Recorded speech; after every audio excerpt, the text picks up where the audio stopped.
Olá, olá, muito bom dia para vocês, sejam todos muito bem-vindos ao meu canal. Eu sou a Fran Mucial, sou psicanalista e estamos aqui nesta manhã novamente para ler o Diário Estoico. Hoje, dia 17 de setembro, e estamos caminhando para o final do ano praticamente, né, gente? Tá quase lá, quase lá. Falaremos hoje sobre o título chamado Lidar com os que odeiam. E se alguém me despreza? Isso é com ele, mas vou tratar de não ser visto fazendo ou dizendo nada de desprezível.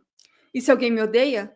Isso é com ele, mas eu vou tratar de ser gentil e amável com todos, e preparado para mostrar mesmo a quem me odeia onde ele errou. Não de maneira crítica ou para exibir minha paciência, mas de maneira genuína e útil. Marco Aurélio, Meditações. Quando alguém tem uma opinião firme sobre alguma coisa, isso em geral diz mais sobre ele do que sobre qualquer coisa ou pessoa que possa ser objeto dessa opinião. Isso é especialmente verdadeiro quando se trata de ressentimento ou ódio de outras pessoas. É uma triste ironia que o preconceituoso muitas vezes alimente atrações secretas por aqueles que tanto odeia. Por essa razão, o estoico faz duas coisas ao encontrar ódio ou animosidade nos outros. Ele pergunta: essa opinião está no meu controle? Se houver uma chance para influência ou mudança, ele a aproveita. Mas se não houver, ele aceita essa pessoa como ela é e nunca odeia aquele que odeia. Nosso trabalho já é árduo o bastante. Não temos tempo para pensar sobre o que as pessoas estão pensando, mesmo que seja sobre nós. Porque no fim das contas, lidar com o que odeia acaba sendo ignorar, talvez? Não sei. Se eu tivesse gravado esse vídeo semana passada, eu diria para vocês que vamos ignorar, vamos deixar que eles odeiem e que carreguem esse sentimento eles mesmos, né? Essa brasa quente nas mãos deles queimando.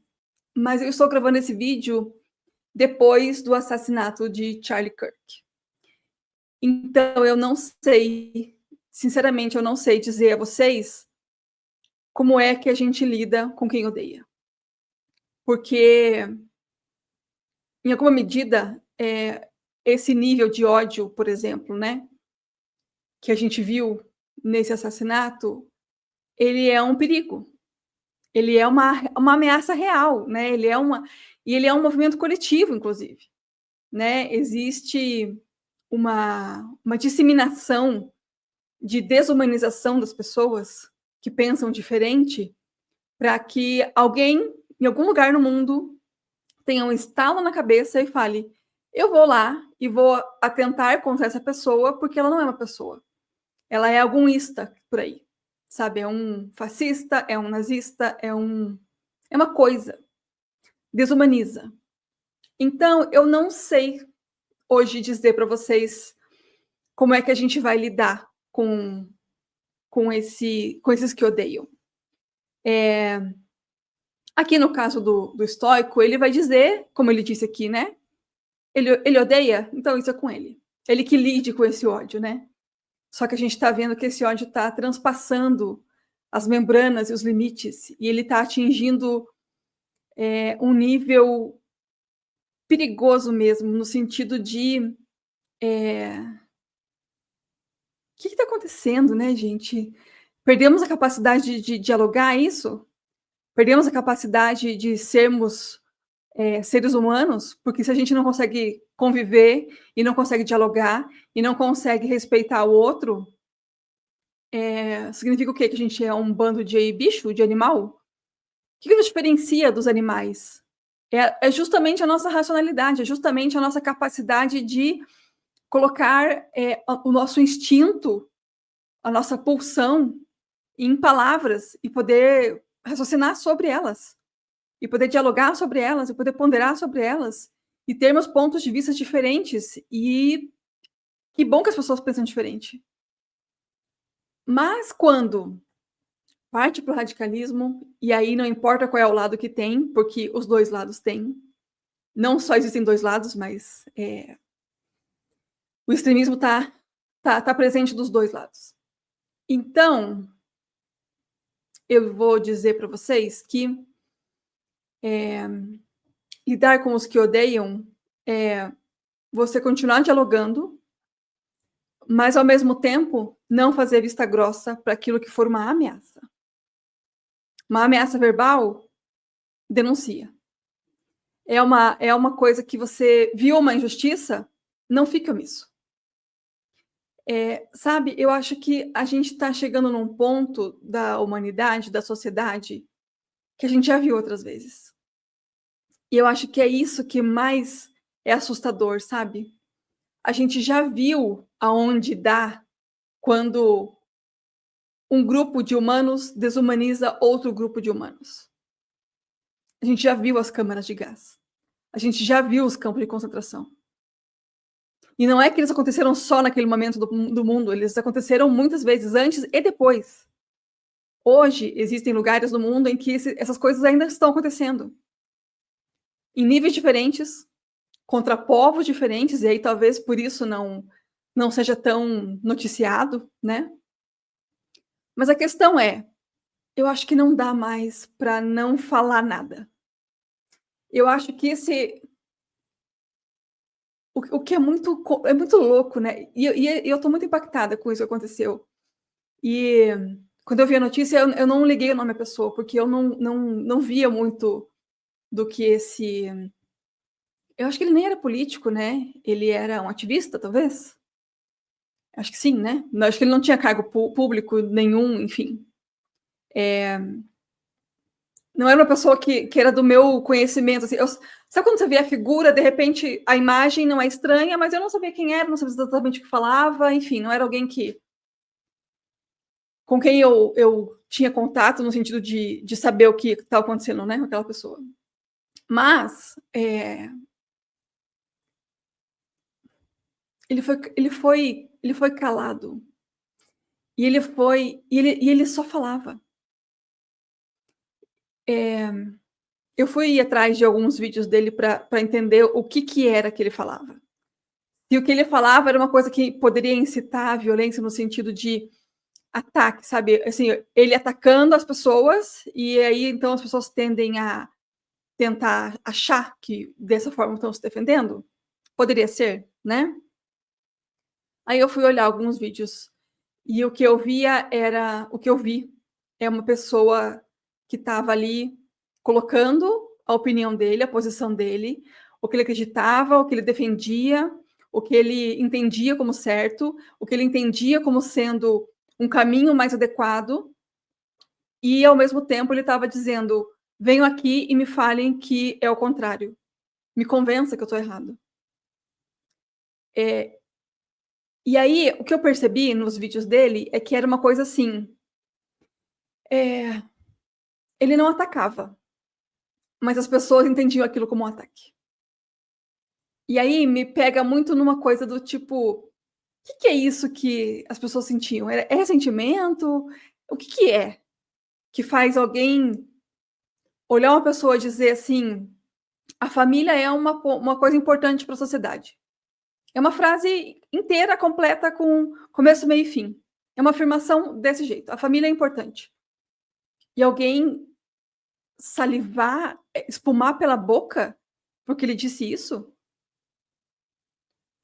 Sabe? Não sei, gente, assim. E eu fico pensando, né? Mesmo que houvesse um extremismo do tipo ele provocando as pessoas para de fato atacando as pessoas, né?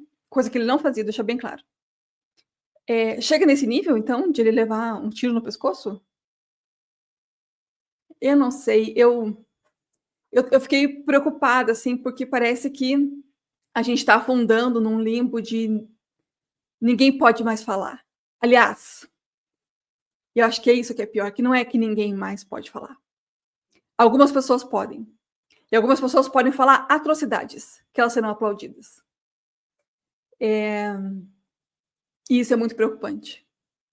Eu espero que isso não cause um radicalismo ainda maior para nenhum dos lados, mas eu estou vendo, e é uma coisa que eu senti também quando eu vi essa notícia, quando eu vi esse caso, é uma coisa do tipo assim, um sentimento de eu quero falar mais. Eu não vou ficar quieta, eu vou falar mais. Não querem que eu fale que a família é importante, então eu vou falar mais. Eu vou falar mais vezes, eu vou falar mais claro, eu vou falar mais alto, para que todo mundo possa ouvir. E eu não sou ninguém. Meu canal é pequeno, eu não tenho importância nenhuma na vida de ninguém, sabe? Eu não sou uma pessoa conhecida, eu não tenho notoriedade, nada, nada. Mas eu me senti muito mais compelida a abrir a câmera e falar mais. Não foi o contrário. Não foi um medo de não vou mais falar. E aí eu vi a reação de algumas pessoas que estão mais à esquerda, dizendo que chega, não, passou de todos os limites. Aquilo foi brutal demais. Vi pessoas, tanto no Brasil quanto fora, dizendo que aquilo ultrapassou todos os limites e que a cegueira ideológica acabou. E aí eu gostaria de lembrar vocês o que eu estou fazendo nesse canal, sobre o que a gente está falando aqui todos esses meses no Diário Estoico, né? Sempre que aparece essa oportunidade, eu falo, e eu acho que é importante ressaltar aqui e reforçar mais uma vez, que a gente precisa pensar por nós mesmos. A gente não pode. E aí eu vou dizer que não é nem que você não precisa mais comprar cartilha. Você não pode comprar cartilha. Porque se você comprar cartilha, você vai estar nesse espectro. Você vai estar junto com essas pessoas, sabe? Autoritárias, violentas, assassinas, de um lado ou de outro. Não compre cartilha. Você não pode comprar cartilha. Até o vídeo de ontem, eu disse, você não precisa. Hoje eu estou dizendo, você não pode. Porque é uma coisa que é inacreditável. É inacreditável. E esse é um caso. A gente teve vários casos. Se vocês olharem os últimos 2 anos, a quantidade de políticos, de pessoas da direita que têm voz sendo assassinadas é imensa no mundo inteiro. Vários países diferentes. Todo mundo que é da esquerda é radical? Não, não é. Todo mundo que é da esquerda é assassina? Não, não é. Mas lá tem muitos que são assim. Na direita também tem. Então prestem atenção no que vocês estão acreditando. Quem vocês estão ouvindo e levando em consideração. Temos que ouvir todo mundo. Mas quem é que vocês levam em consideração quando fala? Eu fiquei extremamente abalada com esse caso. Justamente porque leva a gente para um caminho que a gente já viu e que não foi bom. Sabe? Não é bom. Não é bom. E isso me impactou profundamente mesmo. E eu até pensei em fazer um vídeo no dia seguinte, mas eu não consegui. Eu não conseguia falar sobre o assunto, porque eu fiquei muito, muito, muito abalada. Porque é uma coisa tão extrema, é uma coisa tão devastadora, é uma coisa tão sem sentido, tão sem lógica, tão sem motivo. E aí a gente vê pessoas comemorando, aplaudindo, rindo, festejando, soltando foguete, brindando.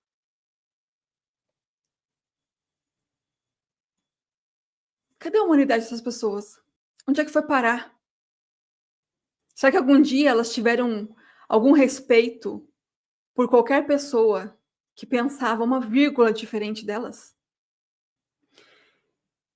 Então, assim, como lidar com os que odeiam? Eu acho que está na hora de a gente começar a denunciar o ódio que a gente vê. Tanto o ódio na internet, né? Denunciar postagens, vídeos, comentários, enfim, qualquer coisa que surja que incite ódio.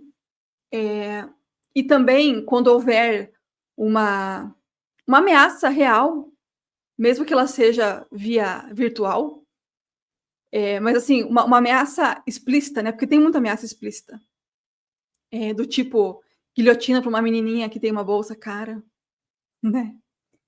Enquanto uma deputada também pode ter a bolsa tão mais cara quanto, e ela não é ameaçada de uma guilhotina, mas a menininha sim, né? Bem proporcional, lógico. Ai, gente, não dá, não dá. Não dá, não tem como. É uma coisa assim que a gente tem que denunciar mesmo, sabe? Fazer boletim de ocorrência quando vocês forem ameaçados, né? Quando você é o alvo da ameaça, faça o boletim de ocorrência. Não importa se não vai dar em nada. faça boletim de ocorrência, chame a polícia, vá na delegacia. Dá trabalho, eu sei, mas não dá para ficar omisso. A omissão só vai fazer com que o agressor continue sendo agressor. A omissão vai proteger a agressão, não a vítima. E hoje, essa semana, foi o Kirk. E semana que vem? E na outra? Será que um dia chega em você? Pelo andar da carruagem, pelo jeito que essas pessoas falam, pela ideologia que elas têm, chega em você. Você pode ser um Zé Ninguém, vai chegar em você. Então, que a gente possa denunciar o ódio de quem odeia. Vejo vocês no próximo vídeo.